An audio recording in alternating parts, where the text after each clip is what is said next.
Интернет желесіндегі сайттардан алынған ақырқы маалыматтар менен сайтқа саякат көрсөтүүсү назарыңыздарда. Бүгүн мен аны Нурдөөлөт Таштанбекұлы айтып берем, саламатсыздарбы. Көрсөтүүбүздү уюлдук телефонуңуз аркылуу да түз көрсөңүз болот. Ал үчүн YouTube'да, Facebook'та жана Instagram баракчаларынан бизди издеп кошулуңуздар. Ташиев, УКМК Садыр Жапаровду камакка алат деген маалымат фейк. Улуттук коопсуздук мамлекеттик комитетинин төрагасы Камчыбек Ташиев коррупциялык иштерге катыштыгы бар жарандарды кеңешчи кылып дайындаган үчүн президенттин милдетин аткаруучу премьер-министр Садыр Жапаровду камакка алат деген билдирүү интернетке желдей тараган. Аталган маалыматтын чын төгүнүн 31 октябрда УКМКнын басма сөз кызматы ачыкка чыгарды. Расмий маалыматка караганда билдирүү чындыкка дал келбейт. Маалымат фейк. УКМК жарандарга бийлик өкүлдөрүн дискредитациялаган жалган маалыматтарды таратпоого чакырат. Жалган маалымат тараткандарга карата мыйзам чегинде жоопкерчиликке тартуу каралган дешти мекемеден. Социалдык тармактарда Садыр Жапаров менен Адахан Мадымаровдун тарапташтарынын тирешүүсү башталды. Буга себеп болуп, келе жаткан президенттик шайлоого бул эки саясатчы тең катышып жаткандыгында.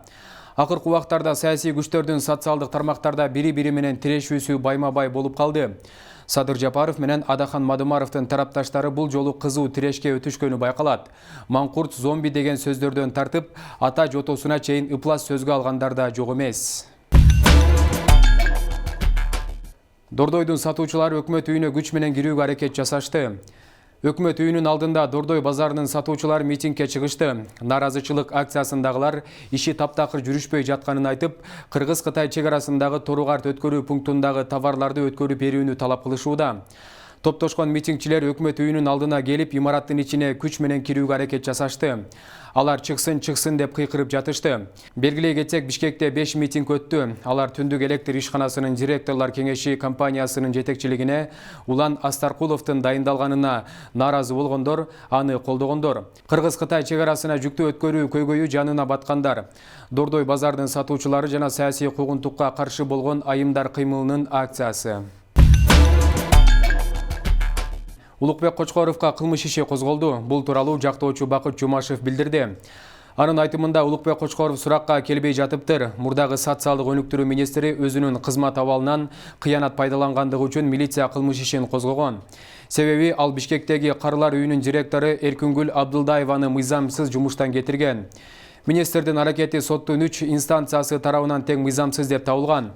Ошондой эле мамлекетке дагы зыян келтирген. Себеби Эркүнгүл Абдылдаеванын ушуга чейинки айлык акысы мамлекеттин эсебинен төлөнөт. Ошондой эле Улукбек Кочкоровдун үстүнөн козголгон көз боемочулук беренеси боюнча кылмыш иши бар. Бирок ал сурак берүүгө келбей тергөөнү создуктуруп жатат, дейт Бакыт Жумашев.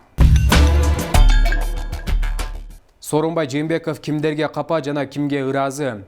5 октябрь түнү Бишкекте болгон окуялар кээ бир саясатчылардын, депутаттардын жана генералдардын ким экенин ачыктап койду окшойт. 6 октябрда оппозиция бийлиги өз колунан алып калган кезде Сооронбай Жээнбеков командасын чогултайын дегенде бир нече киши телефонун албай, калгандары ар шылтоон айтып келбей коет. Келбей койгондордун тизмесинде Ички иштер министрлигинин башчысы Кашкар Жунушалиев, УКМКнын жетекчиси Опунбаев. Буларга мейли. Сооронбай Жээнбековдун көңүлүнө катуу тийгени анын бийлигинин жемишин көрүп жүргөн Төрөбай Зулпукаровдун телефонун өчүрүп жашынып алганы болуптур, дейт. Жээнбековду колдоп чыккан баягы эле аялдар Старакова жана Аида Касымалиева болду аттең. Жигиттерден болсо күтүүсүз Канат Исаев колдоп турду. Бийликтин тиреги болгон биримдикти калчаган Төрөбай Зулпукаров эми болсо жаңы бийликке жармашуу аракетин көрүп жатканын Ширин Айтматова өз твиттерине жазып чыкты. Шпагатка ултурганды коюбогон кыргыз патхалимдери дагы бир канча ажоонун башын жешет го сыягы. Кашкар Жунушалиев камалмайынча элдин көксөөсү суубайт. Мурдагы ички иштер министри Кашкар Жунушалиев төңкөрүштүнү элди сабатып, ок аттырып, 1000ге жакын жарандарды жарадар кылды. Көздөрүнөн, колу буттарынан ажырагандардын эртеңки тагдыры эмне болот? Майып болуп калгандары арбын экен. Бир үйдүн жалгыз баласы Үмүтбек каза тапты. Айтор Кашкардын иш билбеген чоркоктугу, карапайым калкка жасаган кас саясаты кечиримсиз. Ички иштер министрлигинин өздүк курамын да таштап качып кетти. Эмне үчүн бүгүнкү бийлик кылмыш ишин козгоп жазага тартууга чыгынбай жатат? Коомчулук чечкиндүү аракеттерди күтүүдө. Эгерде мындай кош көңүлдүү улана берсе, кайдагы үлгүлүү сабакты алабыз? Чечкиндүү аракеттерге баруу парз. Айтмакчы, Кашкар Жунушалиев Кыргызстандан чыгып кетпей эле жашынып жүргөнүн айтышууда. Качанкыга чейин чейин бекинмегеле. Элдин көксөөсү суубай турат. 26 жаштагы кызды өлтүргөн аял күрөөгө 1 миллион сом коюп эркиндикке чыкты. Төмөнкү Аларча айылында түнкүсүн сыртка чыккан 26 жаштагы кызды өлтүрүп, атасын бычактап кеткен эле. Бул кандуу окуяга 2 эркек киши, 1 аял киши шектелип кармалган. Бүгүнкү күндө окуяга шектүүделген аял ден соолугуна байланыштуу 1 миллион сом күрөө коюп, үйүнө чыкты. Бул тууралуу Чүй областык сотунан басма сөз кызматынан кабарлашты. Маалыматта аял ден соолугуна байланыштуу убактылуу кармоочу жайдан улуттук кардиология жана терапия борборунун бөлүмүнө которулган. Ошондой эле жашы жете элек 3 баласы бар деген аныктамасы бар. Мындан сырткары жабырлануучу тараптын тосмо арызынын негизинде сот департаментине 1 миллион сом күрөө коюп, үйүнө чыгарылган.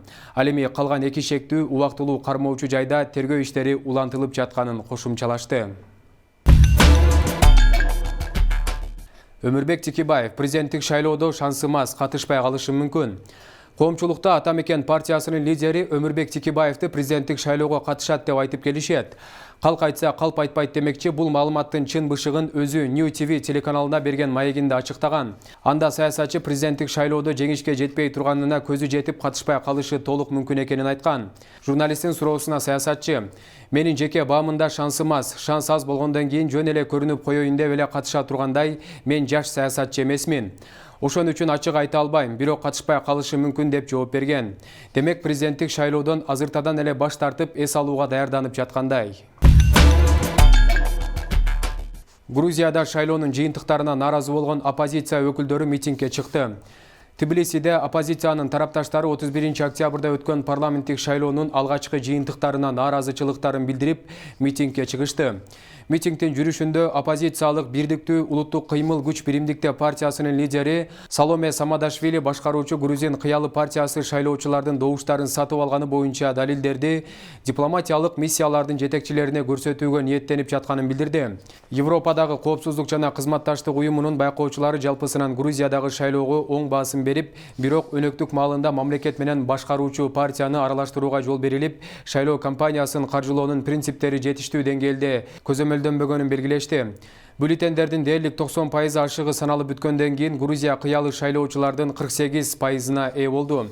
Бул сан партияга өкмөттү өз алдынча түзүүгө укук берет. Оппозициялык күч биримдикте бирикмеси 27% добуш алды. Бүгүн сиздерге жеткирүүгө аракет кылган сайттагы кабарларым ушулар болду. Урматтуу телекөрүүчүлөр, 7 каналдын YouTube'дагы, Facebook'дагы жана Instagram'дагы баракчаларына катталууну унутпаңыздар. Эскерте кетсем, көрсөтүүбүздөгү кеткен маалыматтар 7 каналдын көз карашын билдирбейт. Кайрадан интернет желесиндеги жаңы маалыматтар менен бөлүшкөнчө аман болуңуздар.